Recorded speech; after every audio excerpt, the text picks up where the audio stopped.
El sistema que elegimos es un globo aerostático.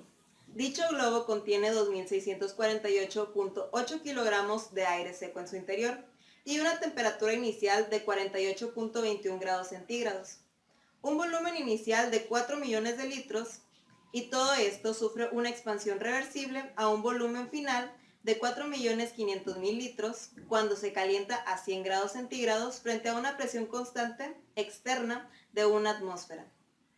Sabemos que el trabajo es una función que depende del cambio de posición. En nuestro sistema dependería de un cambio de volumen. Haciendo los cálculos necesarios a partir de la fórmula que nos dice que el trabajo para una expansión es igual a menos la presión externa por la diferencia de volúmenes, obtenemos que el trabajo para nuestro sistema es de menos 50.658.06 kilojoules. El signo negativo se debe a que se trata de una expansión del sistema.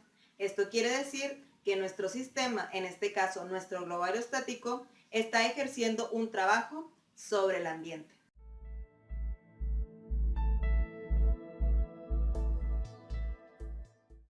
El problema detalla que el globo tiene una temperatura inicial de 48.21 grados Celsius y explica que se expande de manera reversible a 100 grados Celsius.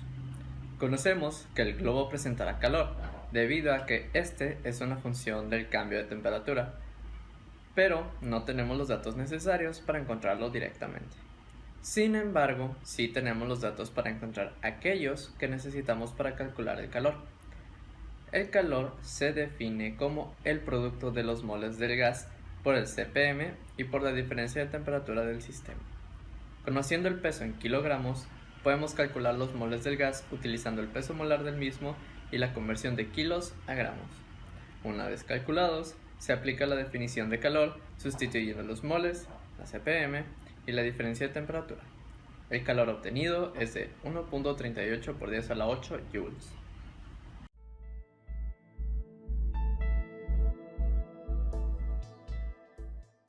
A continuación yo voy a hablar de la energía interna. La energía interna es la que toma en cuenta las vibraciones y rotaciones de las moléculas, así como la energía almacenada dentro de sus enlaces químicos. La energía interna es una función de estado, lo cual quiere decir que solo se preocupa por el estado inicial y final y no se interesa por el camino.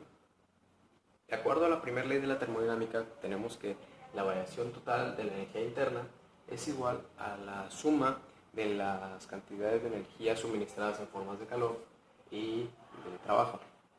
Ahora, si se quiere analizar la energía interna de nuestro sistema de globo aerostático, se haría lo siguiente. Tomamos los valores ya calculados de calor, que fue uno correspondiente a 1.38 por 10 a la 8 joules, y le sumamos el valor ya calculado de trabajo, el cual fue uno de menos 5.066 por 10 a la 7 joules. Al hacer la suma, obtenemos que la variación de energía interna total del sistema de globo aerostático da igual a 8.73 por 10 a la 7 joules. Ahora, si nuestro sistema fue uno en el cual se toma en cuenta una presión externa constante, pero si se quiere analizar sistemas en los cuales otra variable es la que permanece constante, tendríamos lo siguiente. Para un sistema, un proceso isotérmico, tenemos que la temperatura permanece constante, así que el cambio en la energía interna debería ser igual a cero, debido a que al ser una función que depende del cambio en la temperatura, el cual en este caso al ser constante es cero, pues nos daría un valor igual a cero.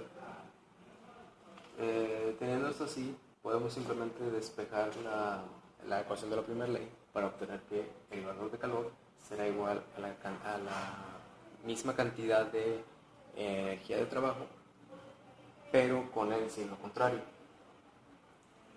Si se analiza un proceso isocórico en el cual el volumen es constante, tenemos que el valor de trabajo debería ser cero, debido a que es una función que depende del cambio en el volumen, el cual es constante, se vuelve cero. Entonces tendríamos que la variación en la energía interna sería igual al calor a volumen constante.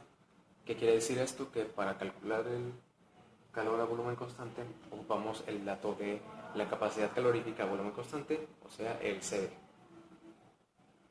Por último, si tenemos un proceso adiabático en el cual no hay transferencia de calor del sistema con el ambiente y por tanto el calor es cero, tendríamos que directamente la variación en la energía interna es igual a la cantidad de energía en forma de trabajo.